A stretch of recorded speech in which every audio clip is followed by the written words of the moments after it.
Welcome to question hour. మన తెలంగాణలోని వికారాబాద్లో 19 మంది పేదల ప్రాణాలు గాల్లో కలిసిపోయాయి.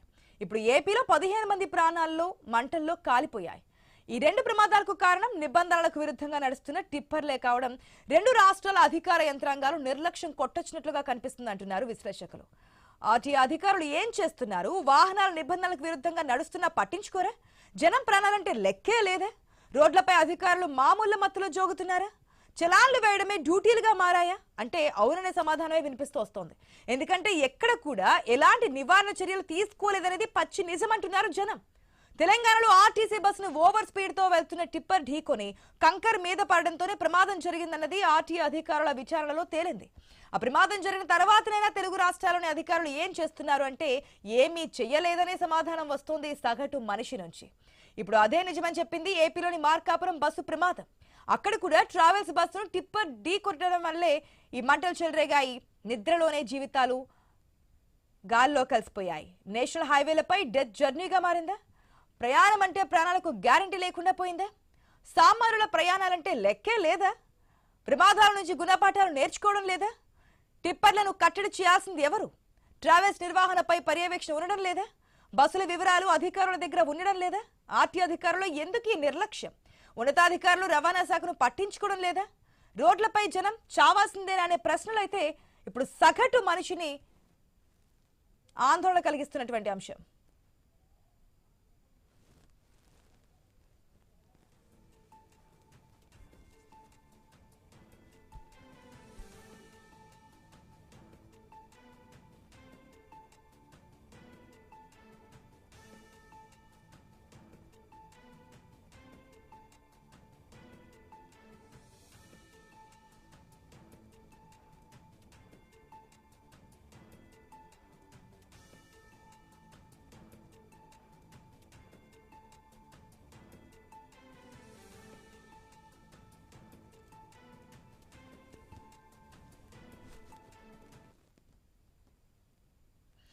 మనం చూస్తున్నాం ఏదైతే ఒక ప్రమాదం తర్వాత మరొక ప్రమాదం, ఇది జరిగిన తర్వాత దీంట్లోంచి అధికారులు ఏం నేర్చుకున్నారు, నిర్లక్ష్యం ఎవరిది, వారి మీద చర్యలు తీసుకున్నారంటే శూన్యం కిందే కనిపిస్తుంది. ఏ క్వశ్చన్ చేసినా సరే అక్కడ పెద్ద గుండు సున్నా తప్ప ఏం కనిపించట్లే.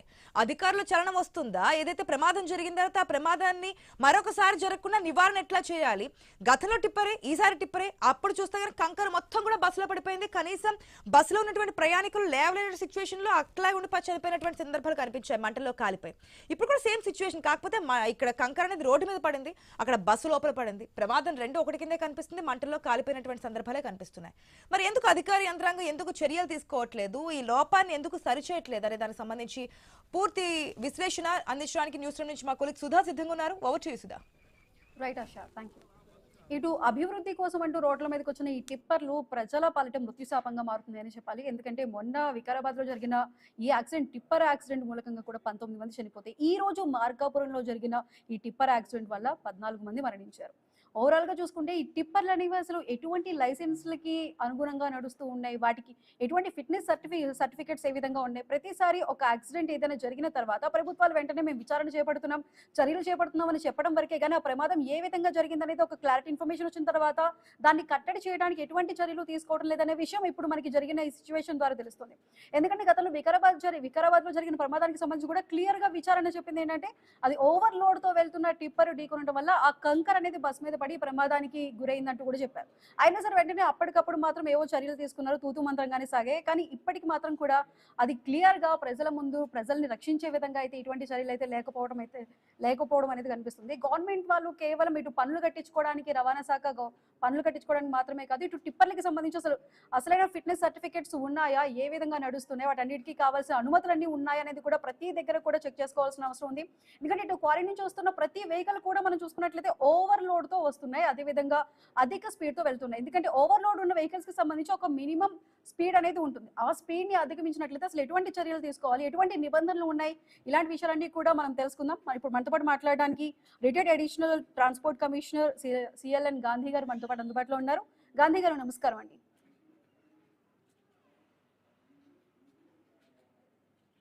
వినబడుతుందా? గాంధీ గారు వినిపిస్తుందండి. ఇవాళ ఉదయం పూట తెల్లవారుజామున జరిగినటువంటి ప్రమాదం చాలా బాధాకరమైనటువంటి ప్రమాదం. ఇది కేవలం ఒక్క డ్రైవర్ నిర్లక్ష్యానికి మాత్రమే కారణం అని సూత్రీకరించడం కరెక్ట్ కాదు. ఇందులో ఇది ఒక నేషనల్ హైవే మీద జరిగింది. మార్కాపురం నుండి నకిరేకల్లు నేషనల్ హైవే 565 అనే నేషనల్ హైవే మీద జరిగింది. ఇది కేవలము 2 లేన్ రోడ్డు మధ్యలో మీడియన్ లేదు. నిజానికి రోడ్డు మధ్యలో కనుక మీడియన్ ఉన్నట్టయితే ఇలా హెడాన్ కొలిజన్ జరిగి ఉండే అవకాశం ఉండేది కాదు. సరైనటువంటి అది యాక్చువల్గా ప్రమాదం జరిగిన రాయవరం అనేటటువంటి ప్రదేశం యాక్సిడెంట్ ప్రోన్ జోనుగా ప్రభుత్వ అధికారులు దీన్ని గుర్తించారు. ఈ రోడ్డు నకిరేకల్ నుండి మార్కాపురం వెళ్ళేటటువంటి ఈ నేషనల్ హైవే 565 చాలా నిర్లక్ష్యంగా మెయింటైన్ చేయబడుతున్న రోడ్డు. ప్రమాద సూచికలు లేవు. ఎక్కడ వంకరలు ఉన్నాయో అక్కడ జాగ్రత్తలు తీసుకోలేదు. రోడ్డు మధ్యలో మీడియం లేదు. కేవలము తెల్ల పెయింటింగ్ పూసి రోడ్డు మార్కింగ్ లేకుండా ఉన్నందువల్ల రాత్రిపూట జరిగినటువంటి ప్రమాదం ఇది. మనం వికారాబాద్లో చూసింది పగటిపూట ప్రయాణం, ఇది రాత్రిపూట. ఈ బస్సు కూడాను అరుణాచల్ ప్రదేశ్లో రిజిస్టర్ అయ్యింది. AR20 అనే బస్సు నంబరు మనకి మానిటర్స్ మీద కనబడుతుంది. AR20 అంటే అరుణాచల్ ప్రదేశ్ నాంసాయి జిల్లాలో ఈ బండి రిజిస్ట్రేషన్ అయ్యింది. అంటే అక్కడెక్కడో రిజిస్ట్రేషన్ అయ్యి సరైనటువంటి స్టాండర్డ్స్ పాటించకుండా బస్సులు నిర్మాణంలో కూడాను ఇది సెమీ స్లీపర్ బస్సు లాగా జరిగినటువంటి ప్రమాద తీవ్రతను బట్టి నాకు అర్థమవుతుంది. అంటే పై బర్తులో పడుకున్న వాళ్ళు ఎవరు కిందకి దిగలేక మరణిస్తే కింద సీటుల్లో కూర్చున్న వాళ్ళు అద్దాలు బద్దలు కొట్టి ప్రాణాపాయం నుంచి తప్పించుకోగలిగారు. అంటే 13 మంది సజీవ దహనం అయిన వారందరూ కూడాను ఖచ్చితంగా పై బర్తులో పడుకున్న వారు మాత్రమే అయి ఉండాలి. కింద సీట్లలో కూర్చున్న వాళ్ళు ప్రాణాపాయ గాయాలతోనూ తీవ్ర గాయాలతోనూ బయటపడినప్పటికీను ఇక్కడ ఈ బస్సు ఉండవలసినటువంటి స్టాండర్డ్స్ ఆటోమోటివ్ ఇండస్ట్రీ స్టాండర్డ్స్ అని AIS అంటారు. ఈ AIS స్టాండర్డ్స్ 052, AIS స్టాండర్డ్ 115 ప్రకారం ఇవి ఖచ్చితంగా తయారు కాబడలేదు. కాబట్టే మన ఎమర్జెన్సీ ఎగ్జిట్ డోర్ కానీ ఫైర్ ఎక్స్టింగ్విషింగ్ మిషన్లు కానీ అద్దాలకు బద్దలు కొట్టుకోగలిగిన సుత్తులు కానీ దానిలో ఉన్నటువంటి బస్సు నిర్మాణంలో ఉన్నటువంటి మెటీరియల్ ప్రమాదం జరిగితే మంటలు ఎక్కువగా అందుకోగలిగినటువంటి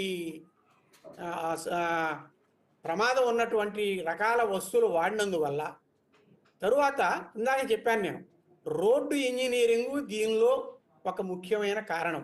ఎందుకంటే లైటింగ్ లేదు, రోడ్డు సైనేజెస్ లేవు, రోడ్డు మార్కింగ్స్ ప్రాపర్గా లేవు, రోడ్డు మీడియం లేదు. కానీ జాతీయ రహదారిగా ప్రభుత్వం డిక్లేర్ చేసింది. జాతీయ రహదారి 565 అమ్మాయిది. రెండోది లారీ కూడాను కంకర్తో రాత్రిపూట ప్రయాణం అంటే అది బాగా హెవీగా ఓవర్లోడ్ అయి ఉండాలి.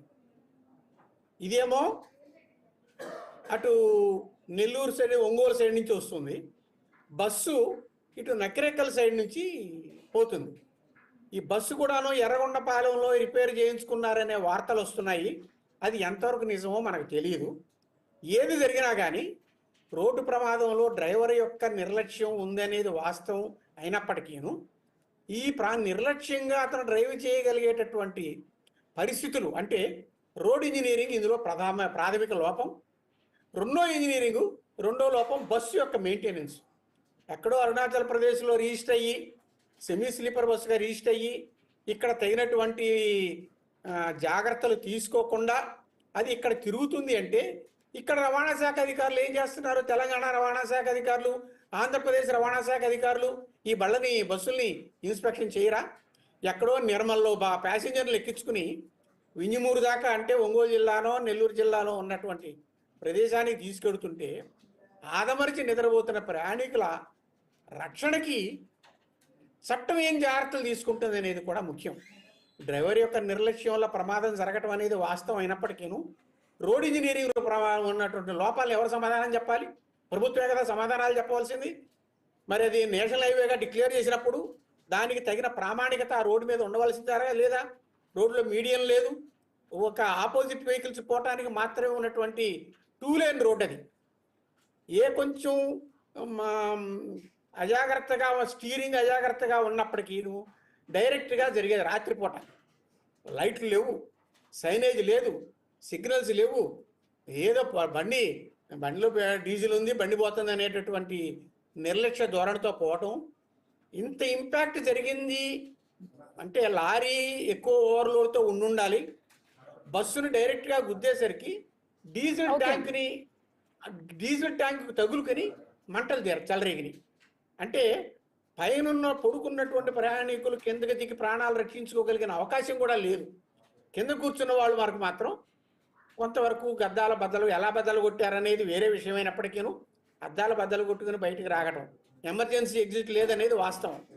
వీటన్నిటి లోపాలను పరిశీలించుకుని ప్రయాణికుల ప్రాణాలను రక్షించాలంటే ప్రభుత్వాలు చర్యలు తీసుకోవటం లేదు అనేది ముఖ్యంగా ఇక్కడ ఈ ప్రమాదం మాత్రం రాత్రిపూట తెల్లవారుజామున జరిగింది. రోడ్ ఇంజనీరింగ్ లోపానికి ఎక్కువ నేను సూచిస్తాను. ఎందుకంటే అది నేషనల్ హైవే స్టాండర్డ్లో ఉండవలసిన రోడ్డేనా? రోడ్డు మధ్యలో తీసుకోవాల్సిన జాగ్రత్తలు ఉన్నాయా? సైనేజెస్ ఉన్నాయా? లైటింగ్ ఉందా? అందులోనూ యాక్సిడెంట్ ప్రోన్ ఏరియాగా నిర్ధారించబడిన ప్రాంతం.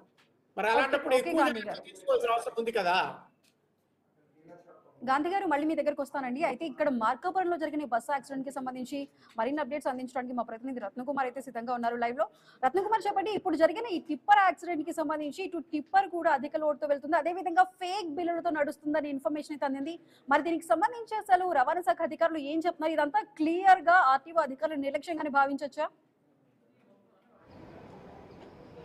వాస్తవానికి ఇప్పుడు ఇవాళ జరిగినటువంటి ఈ యాక్సిడెంట్తో పాటు గత 5 నెలల కాలంలోనే మేజర్ యాక్సిడెంట్ ఏపీ తెలంగాణలో జరిగినటువంటి యాక్సిడెంట్స్ కారణంగా మొత్తం 50కు పైగానే ప్రయాణికులు సజీవ దహనమైనటువంటి పరిస్థితి కనిపిస్తుంది. కొంతమంది ఆసుపత్రిలో చికిత్స పొందుతూ చనిపోయారు. ఇక ఇవాళ జరిగినటువంటి ఈ ఇన్సిడెంట్లో హరికృష్ణ ట్రావెల్స్ జగిత్యాల నుంచి బయలుదేరింది, నెల్లూరు వెళ్తుంది. మార్కాపురం దగ్గరకు రాగానే అక్కడ అదుపు తప్పి ఒక్కసారిగా ఎదురుగా వస్తున్నటువంటి టిప్పర్ను, కంకరు లోడుతో వస్తున్న టిప్పర్ను ఒక్కసారిగా ఢీ కొట్టడంతో మొత్తం ఆ ట్యాంకర్ లోపల మంటలు అనేవి చెలరేగి పూర్తిగా మంటలు బస్కు స్ప్రెడ్ అవడంతో అది సెమీ స్లీపర్గా ఐడెంటిఫై చేయడం జరిగింది. ఒకసారిగా అంటే వితిన్ ఫ్రాక్షన్ ఆఫ్ మినిట్స్లోనే మొత్తం మంటలు అటు బస్సులోనూ అటు లారీలోనూ స్ప్రెడ్ అయ్యి దాదాపు 13 మంది, ఇప్పటికే మనకు అందుతున్నటువంటి సమాచారాన్ని బట్టి 13 మంది ప్రాణాలు కోల్పోయారు. ఇక 24 మంది వరకు ఆసుపత్రులలో చికిత్స పొందుతున్నారు. మరణాల సంఖ్య పెరిగేటువంటి అవకాశాలు ఉన్నాయంటూ కూడా అధికారులు తెలియజేస్తూ ఉన్నారు. అయితే ఈ ఇన్సిడెంట్కు సంబంధించి ఇది ఖచ్చితంగా ఈ హరికృష్ణ ట్రావెల్స్ బస్ అనేది ఎటువంటి ప్రామాణిక అంటే కొంత లైసెన్స్ ఫీజులకు సంబంధించి కావచ్చు, టెస్ట్ ఏదైతే స్ట్రెంత్ స్టెబిలిటీ టెస్ట్లు అనేవి పాస్ అవ్వకుండా వీళ్ళందరూ కూడా వాటన్నిటిని కూడా ఓవర్కమ్ చేసుకుంటూ ఫేక్గా రన్ చేస్తున్నారు అనేటువంటి ఆరోపణలు అనేవి చాలా ఎక్కువగా వినిపిస్తూ ఉన్నాయి. లైసెన్సులు, వాటి వారంటీలు, వాటికి సంబంధించినటువంటి ఇంజిన్ యొక్క ఎక్స్పైరీ డేట్లు ఇవన్నీ కూడా పట్టించుకోకుండానే తిప్పుతున్నారనేటువంటి ఆరోపణలు ఉన్నాయి. వీటి మీద ఒక క్లారిటీ అయితే రావాల్సి ఉంది. ఇక ఈ ఇన్సిడెంట్ ఇలా ఉంటే దీని మీద ఇప్పటికే అధికారులు దర్యాప్తు చేయడం జరుగుతోంది. అసలు ఇన్సిడెంట్ అనేది ఎలా జరిగింది, దాని యొక్క బస్సు యొక్క స్టేటస్ ఏంటి, నిజంగానే అన్ని ప్రామాణికాలు పాటిస్తున్నారా లేకపోతే ఎటువంటి ప్రామాణికాలు పాటించకుండానే బస్సులు నడుపుతున్నారా అనేది గుర్తించినటువంటి పనులు అధికారులు ఉన్నారు. రైట్ రత్న. గాంధీ గారు, ఇప్పుడు మీరు చెప్పినట్టుగా ఇటు వాహనాలకి సంబంధించి కొన్ని రూల్స్ అనేవి ఉంటాయి, కానీ ఆ రూల్స్ ని పాటించకుండా ఇటు మనం చూసుకున్నట్లయితే ఈ యాక్సిడెంట్ లో మార్కాపురం యాక్సిడెంట్ కి సంబంధించి ఇటు బస్ కూడా అదే విధంగా ఫిట్నెస్ సరిగా లేదు. చెప్తున్న ఒక విషయం ప్రకారం అది స్టీరింగ్ కూడా సరిగా వర్క్ అవ్వలేదు, అందుకనే బస్సు అవతల వైపు తిరగాల్సి వచ్చిందంటూ కూడా చెప్తున్నారు. ఇటు వెహికల్ కి సంబంధించి బస్ కూడా అదే విధంగా ఉంది, ఇటు టిప్పర్ కూడా ఓవర్లోడ్ తో వెళ్తుంది. అసలు ఒక రోడ్డు మీదకి వచ్చినప్పుడు ఒక భారీ వెహికల్స్ కి సంబంధించి ఎటువంటి రూల్స్ ఉంటాయి? అసలు ఇటువంటి రూల్స్ ని ఆర్టీఓ అధికారులు ఎందుకు నిర్లక్ష్యంగా వదిలేస్తున్నారు, రూల్స్ పాటించని వాటిని? ఆర్టీ అధికారులను మాత్రమే నిందిస్తున్నారు. ఇందులో ఆర్టీ అధికారులతో పాటు ఇంజనీరింగ్ అధికారులు కూడా నిందించాలి. ఎందుకంటే ఇందాకే చెప్పాను నేను, ఇది నేషనల్ హైవే 565 నక్రేకల్ నుండి మార్కాపూర్ వరకు ఇచ్చినటువంటి రోడ్డు అది. ఆ రోడ్డు యొక్క నిర్వహణ పూర్తిగా లోపభీయిష్టంగా ఉండి మధ్యలో మీడియం లేకుండాను, సైనేజెస్ లేకుండాను, ప్రమాదాలు జరిగే అవకాశం ఉన్న ప్రాంతంగా గుర్తించబడినప్పటికీను తగిన జాగ్రత్తలు తీసుకోకుండా ఇలాంటి ప్రమాదాలకి గురిగాడుతున్నారు. ఇక రవాణా శాఖ అధికారుల లోపానికి చెప్పాలంటే, ఇది అరుణాచల్ ప్రదేశ్లో రిజిస్ట్రేషన్ అయిన బస్సు. అరుణాచల్ ప్రదేశ్లో AR-20 అని ఇందాక బస్సు మీద కనపడింది నాకు. AR-20 అంటే అరుణాచల్ ప్రదేశ్లో నిమ్సాయ్ డిస్ట్రిక్ట్, అంటే అది అస్సాం బార్డర్లో ఉంటుంది. నిజానికి ఈ బస్సు అక్కడికి పోలేదు. పోకుండానే అక్కడ అరుణాచల్ ప్రదేశ్ యొక్క రవాణా శాఖ అధికారుల యొక్క నిర్లిప్తతతో అక్కడ బండి రిజిస్ట్రేషన్ అయ్యింది. కానీ ఇక్కడ తిరుగుతోంది. ఇక్కడ తిరిగి దానికి పర్మిట్ ఉండుండొచ్చు. కానీ కేంద్ర ప్రభుత్వం వారు, రాష్ట్ర ప్రభుత్వం వారు ఏంటంటో చెబుతారు, కానీ ఏ రకమైనటువంటి ఆచరణ ప్రణాళికలు వాళ్ళు సిద్ధం చేసుకోలేదు. ఈ మధ్యనే సుప్రీంకోర్టు జడ్జి గారు కూడాను మన వికారాబాద్ ప్రమాదం జరిగిన తర్వాత వచ్చి అది చేసేస్తాం ఇది చేసేస్తాం అన్నారు. కేంద్ర ప్రభుత్వం కూడాను మేము స్టాండర్డ్స్ పెడతాము, ఏది బస్సు నిర్మాణంలో స్లీపర్ బస్సులకి, అసలు ఆల్ ఇండియా బస్సులకి నిర్మాణంలో AIS 052 అనేది ఒకటి ఉంది, AIS 119 అని ఒకటి ఉంది. ఈ 2 స్టాండర్డ్స్కి అనుగుణంగా బస్సు నిర్మాణం కావటం లేదు అనేది తెలిసి కూడాను ఆ బస్సుల్ని ఇక్కడ తిరగనిస్తున్నారు. అక్కడ రిజిస్ట్రేషన్ చేయటం అరుణాచల్ ప్రదేశ్ వాళ్ళ తప్పు అయితే, ఆ బస్సును తిరగనీయటం తెలంగాణ ఆంధ్రప్రదేశ్ రవాణా శాఖ అధికారుల లోపం. వారు ఇప్పుడు ఇందాక చెప్పినట్టు పకటపూడ పోయిన వికారాబాద్లో చచ్చిపోయారు. ఏమండి, ఇది పూర్తిగా రోడ్డు నిర్వహణ లోపం ప్రాథమిక కారణమైతే, బస్సు స్ట్రక్చరు బస్సు సరిగ్గా లేకపోవటం, చట్టబద్ధమైనటువంటి నిబంధనలు పాటించకపోవటం రెండోది. మూడోది డ్రైవర్ యొక్క నిర్లక్ష్యం. ఇద్దరు డ్రైవర్లు నిర్లక్ష్యమే, ఒక్క టిప్పర్ డ్రైవరా లేకపోతే బస్సు డ్రైవర్ అంటానికి లేదు. కాకపోతే బస్సు యొక్క డ్రైవర్ ఎర్రగొండపాలెంలో ఆపి రిపేర్ చేయించుకుని బయలుదేరాడు అంటున్నాడు కాబట్టి బస్సు యొక్క ప్రామాణికత మీద కూడా సందేహం ఉండవలసిన అవసరం ఉందమ్మా. ఇది 3 కారణాలు. ఈ 3 కారణాల వల్ల అమాయకులైనటువంటి ప్రాణాలు పోయినాయి. ఇప్పుడు అన్ని బస్సు హైదరాబాద్ నుంచి వస్తున్నాయి కదండి. ఎక్కడో జగిత్యాల బయలుదేరి ఇటు ఒంగోలు జిల్లాకి ఎడుతున్న బస్సు అయినా కానీ ఎవరు ఎందుకు దీన్ని పట్టించుకోవటం లేదు. ఇతర రాష్ట్రాల స్లీపర్ బస్సులు, సెమీ స్లీపర్ బస్సులు మన రాష్ట్రాల్లో తిరుగుతుంటే మన రవాణా శాఖ అధికారులు, పోలీస్ అధికారులు ఎందుకు వీటిని ఇన్స్పెక్ట్ చేసి బండిని చెక్ చేయటం లేదు, ప్రమాణాలకు అనుగుణంగా లేకపోతే ఎందుకు తిరగనిస్తున్నారు అనే ప్రశ్నలకి వాళ్ళు సమాధానాలు చెప్పుకోవాలి, ప్రజలకు కూడా సమాధానం చెప్పాలి. సార్, మీరు చెబుతున్నట్టు రోడ్డు సేఫ్టీకి సంబంధించి చూసుకున్నట్లయితే ఇప్పుడు ఎక్కడైతే మార్కాపురంలో ఉన్న రాయవరం మలుపు దగ్గర అయితే యాక్సిడెంట్ జరిగిందో, గతంలో కూడా 2-3 సార్లు అదే స్పాట్ లో యాక్సిడెంట్ జరిగిన సిచ్యువేషన్స్ కూడా ఉన్నాయి. కాకపోతే అవి చిన్న చిన్న యాక్సిడెంట్ అని చెప్పి వదిలేశారు. ఇప్పుడు అదే పెద్ద ప్రమాదంగా మారిన సిచ్యువేషన్ ఉంది. అసలు ఇలాంటి మలుపుల దగ్గర అసలు ఎటువంటి సైన్ బోర్డ్స్ కానీ, అదేవిధంగా స్పీడ్ బ్రేకర్స్ కంట్రోల్ చేయడానికి, స్పీడ్ ని కంట్రోల్ చేయడానికి స్పీడ్ బ్రేకర్స్ కానీ మనం చూసుకున్నట్టయితే ఇవి బ్లైండ్ స్పాట్స్ కి సంబంధించి ఎటువంటి జాగ్రత్త ఉండాలి? మనం మొత్తం నేషనల్ హైవేకి సంబంధించి మొత్తం ఓవరాల్ గా చూసుకున్నప్పటికీ కూడా మన రాష్ట్రాల్లో 70% వరకు ఇలాంటి సైన్ బోర్డ్స్ కానీ, స్పీడ్ బ్రేకర్స్ కానీ, అటువంటి మలుపుల దగ్గర ఎటువంటి చర్యలు కూడా రోడ్ సేఫ్టీ అధికారులు ఎందుకు తీసుకోవట్లేదండి? ఎందుకు తీసుకోవట్లేదంటే నిర్లక్ష్యం, నిర్లిప్తత. ఇప్పుడు ఇందాక మీరు చెప్పారు, ఈ బస్సుకి స్పీడ్ గవర్నర్ ఉండదు, ఆ టిప్పర్కి కూడా స్పీడ్ గవర్నర్ ఉండదు. వాళ్ళు విపరీతమైన వేగంతో వెళుతుంటారు. అందులోనూ ఇది నేషనల్ హైవే, ఇదేమీ గార్డెడ్ రైల్వే ట్రాక్ కాదు, ఇది మీడియం లేదు, 60 కిలోమీటర్లకు మించి స్పీడ్గా వెళ్ళటానికి లేదు. ఖచ్చితంగా ఈ బండ్లు ఎక్కువ స్పీడ్తో వెళ్ళటం వల్లనే ఆ ఇంపాక్ట్ అంత ఎక్కువగా జరిగింది.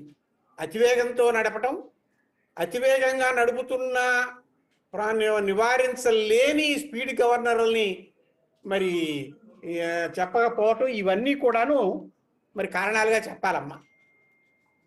కేవలం ఈ రోడ్డుని ఇది బ్లాక్ స్పాట్, ఇందాకే మీరు అన్నారు, ఇది ఆల్రెడీ ప్రమాదాలు జరిగి అది రోడ్డు ప్రమాదాలు జరిగే అవకాశం ఉన్న ప్రాంతంగా గుర్తించినప్పుడు అలాంటి దానికి తగిన జాగ్రత్తలు రోడ్డు మీద తీసుకోవాల్సిన అవసరం ఉంది.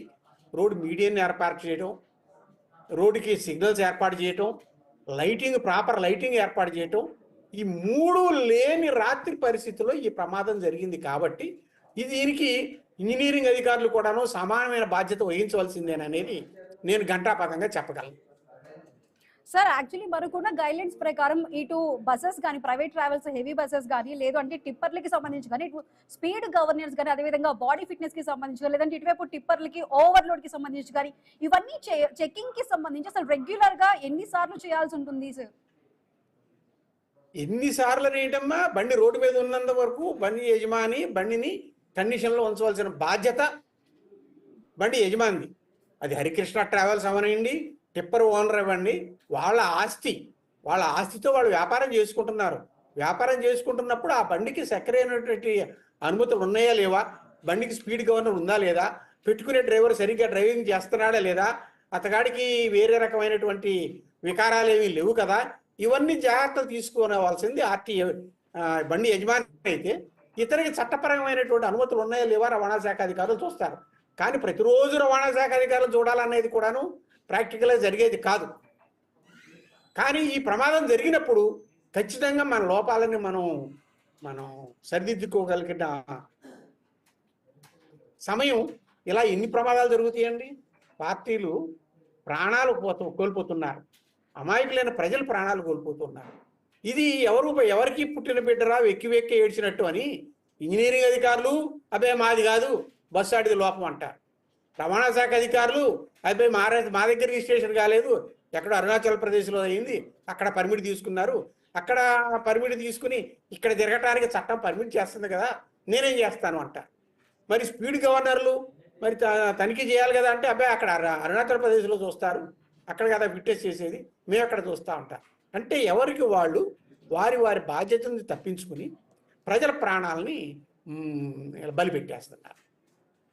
సరే ఇప్పుడు మనం చూసుకుంటే ఇప్పుడు మొన్న అటు వికారాబాద్ లో జరిగిందైనా సరే లేదంటే ఇక్కడైనా సరే ఏవైనా యాక్సిడెంట్స్ ఇటు కొన్ని ప్రైవేట్ ట్రావెల్స్ లో కూడా ఈ మధ్య మనం తరచుగా వింటూనే ఉన్నాం. ప్రైవేట్ ట్రావెల్స్ లోని ఇటువంటి యాక్సిడెంట్స్ ప్రమాదాలు జరిగినప్పుడు లోపల ఉన్న వాళ్ళు బయటికి రావడానికి ఇబ్బందులు ఏర్పడుతున్నాయి. కాబట్టి వెహికల్ కి సంబంధించి ప్రైవేట్ ట్రావెల్స్ బస్ లో మోడల్ లో చేంజ్లు రావాలి, చేంజ్లు చేయాలని చెప్తున్నారు. ప్రతిసారి ఇలాంటి ప్రమాదాలు జరిగినప్పుడు మేము దానికోసం చర్యలు తీసుకుంటాం, వీటిని మారుస్తామని చెప్పడం వరకు మాత్రమే పరిమితం అవుతున్నారు. కానీ దానికి నిజంగానే ఒక స్టెప్ ముందుకేసే అవకాశం ఏమైనా ఉందండి? ఒకవేళ ఈ ప్రైవేట్ ట్రావెల్స్ బస్ కి సంబంధించి మోడల్స్ ఏమైనా మార్చే అవకాశం ఉంటుందంటారా? మీరు బాగా చెప్పారు. ఇప్పటికే నేను ఇందాక చెప్పాను, AIS 052 బస్సు బాడీని ఎలా నిర్మాణం చేయాలనే స్టాండర్డ్స్ ఉంటాయి. అలాగే AIS 119 అంటే స్లీపర్ కోచ్ బస్సు ఎలా ఉండాలనేటి ప్రమాణాలు నిర్దేశించారు. మేము ఇదిగో నిర్దేశిస్తున్నాం అని కేంద్ర ప్రభుత్వం వారు అంటమే కానీ దాన్ని అమలు చేయకుండా అనాథరైజర్గా అమలు జరుగుతుంటే నోరు మూసుకు కూర్చుంటున్నారు, అందరూ నోరు మూసుకు కూర్చుంటున్నారు.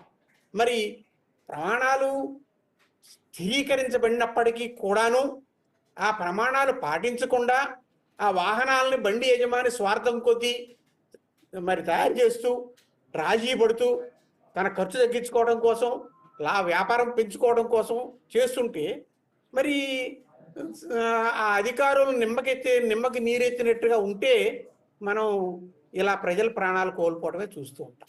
చట్టం ఉంది, మోటార్ వాహనాల చట్టం ఉంది, కేంద్ర ప్రభుత్వ నిబంధనలు ఉన్నాయి, వాటి ప్రకారం ఇచ్చినటువంటి స్టాండర్డ్స్ ఉన్నాయి, అన్ని స్టాండర్డ్స్ ఉన్నాయి. కానీ బండి ఇక్కడ రిజిస్ట్రేషన్ అవుదాం అరుణాచల్ ప్రదేశ్ పోతున్నారు. ఎందుకు పోతున్నారు? తెలంగాణలోను ఆంధ్రాలోను ఉన్నందులో కాస్త బెటర్గా ఈ రూల్స్ని పాటిస్తారు కాబట్టి వీళ్ళతో గొడవ ఎందుకు, మనం అక్కడ అరుణాచల్ ప్రదేశ్లో రిజిస్ట్రేషన్ చేసుకుందాం, అక్కడ పర్మిట్ తీసుకుందాం, అక్కడ ట్యాక్స్ కడదాం, తెలంగాణకు కూడా ట్యాక్స్ కడదాం, ఆంధ్రాకు కూడా ట్యాక్స్ కడదాం, కట్టేద్దాం, వ్యాపారం చేసుకుందాం. బస్సుని మాత్రం అలాగే తన వ్యాపారానికి వృద్ధికి పనికొచ్చే విధంగా దాన్ని సరైనటువంటి ప్రమాణాలు లేకుండా నిర్ణయించడం. ఇప్పుడు ఇక్కడ ఇందాక బస్సును మీరు చూసినప్పుడు నేను కూడా చూశాను, పై స్లీపర్ బర్త్కి మనిషి కూర్చునేంత స్పేస్ లేదు, పైన పడుకునే మనిషికి. అంటే స్లీపర్ బర్త్ మీద పడుకునే మనిషి లేచి కూర్చోడానికి తగినంత హైట్ లేదు. మరి కింద కూర్చున్న వాళ్ళ వరకు ప్రాణాలతో తప్పించుకోగలిగినప్పటికీను పై వాళ్ళు దిగటానికి స్కోప్ లేక సజీవ దహనం అయిపోయారు. పై బర్తుల్లో పడుకున్నటువంటి 13 మందికి కూడా, ఈ 25 మందిలో కూడాను తీవ్ర గాయాలతో ఉన్నాయన్నారు. వారందరూ బతకాలనే కోరుకుందాం, కోలుకోవాలనే కోరుకుందాం. కానీ బస్సు నిర్మాణంలో లోపాన్ని గురించి బాధ్యత ఎవరు వహిస్తారు అనేది మనం తేల్చాల్సిన విషయం. చట్టం తేల్చాలనా, బండి యజమాని తేల్చాలనా, ప్రయాణికులు కూడాను అరే బండి ఉంది కదా అని ఎక్కుతున్నారే చెప్తే ఆ బండి సరైందా కాదా బండి మనం క్షేమంగా తీసుకెళ్తా లేదా? ఇందాక కూడా నేను విన్నాను, ఒకే డ్రైవర్ బండిని డ్రైవ్ చేస్తున్నాడు అని. ఎక్కడో నిర్మల్లో బయలుదేరిన బస్సు రాయవరం దగ్గర దాకా ఒకటే డ్రైవర్ ఉన్నాడు అంటే, ఒకే డ్రైవర్ డ్రైవ్ చేస్తున్నాడంటే వాళ్ళకేం టైమింగ్స్ లేవా? ఎంత గ్యాప్ ఇచ్చుకోవాలి? ఎంతమంది డ్రైవర్లు ఉండాలి? మరి ఈ రకమైన నిబంధనల్ని పాటించాల్సిన యజమాని పాటించకపోతే దాన్ని అమలు చేయాల్సిన అధికారులు కూడా ఎందుకు పట్టించుకోవటం లేదు? దానికి ఒక నిర్దిష్టమైన ప్రణాళిక తీసుకోకపోతే ఇలాంటి ప్రమాదాలు జరుగుతాయి అనేది నేను పడే బాధ. గాంధీ గారు, ఇప్పటివరకు మనం చూసుకుంటే ఇటు టిప్పర్ లోడ్స్ కి సంబంధించి వాళ్ళకున్న టార్గెట్స్ అంటే ఎక్కువ ట్రిప్లు తిరగాలంటూ ఓవర్లోడ్ తో వెళ్ళడం కానీ, ఓవర్ స్పీడ్ తో వెళ్ళడం కానీ కూడా, ఇవన్నీ కూడా ప్రమాదానికి ముఖ్య కారణాలు కానీ మనకి కనిపిస్తున్నాయి. అయితే దీనికి సంబంధించి ఒక టిప్పర్ కి సంబంధించి ఏదైనా ఒక ప్రమాదం జరిగితే అక్కడ ఉన్న టిప్పర్ డ్రైవర్ మీద మొత్తం నింద మోపేస్తున్నారు కానీ అటు టిప్పర్ యాజమాన్యానికి సంబంధించి దాని ఫిట్నెస్ ని చెక్ చేయడం కానీ, లేదంటే ఓవర్లోడ్ తో వెళ్తున్నప్పుడు దానికి ఉన్న గైడ్లైన్స్ ని చూసుకోవడం కానీ టిప్పర్ యాజమాన్యాలు మాత్రం ఎటువంటి చర్యలు తీసుకోవట్లేదు. మరి దానికి ఏ విధంగా ముందుకు వెళ్ళబోతున్నారండి? మీరు చెప్పింది కరెక్ట్. ఖచ్చితంగా ఈ టిప్పరు ఓవర్లోడ్తో ఉంది. ఓవర్లోడ్తో ఉండి అంత స్ట్రాంగ్గా బస్సును ఢీకొన్నది కాబట్టే వెంటనే డీజిల్ ట్యాంక్ మంటలు అంటుకుని ప్రమాదం, బస్సు మొత్తం టిప్పర్ మొత్తం తగలబడిపోయినాయి. అది ఎవరి దారిన వాళ్ళు నింపాదిగా పోవటానికి రోడ్ ఇంజనీరింగ్ సహకరించలేదు. వీడి స్పీడ్లో వీడు పోతున్నాడు, వాడి స్పీడ్లో వాడు పోతున్నాడు. ఒక్క స్ప్లిట్ సెకండ్లో మరి అప్రమత్తత లేకపోయినందువల్ల జరిగినటువంటి ఇది. ప్రాణాల గ్యారంటీ లేదు,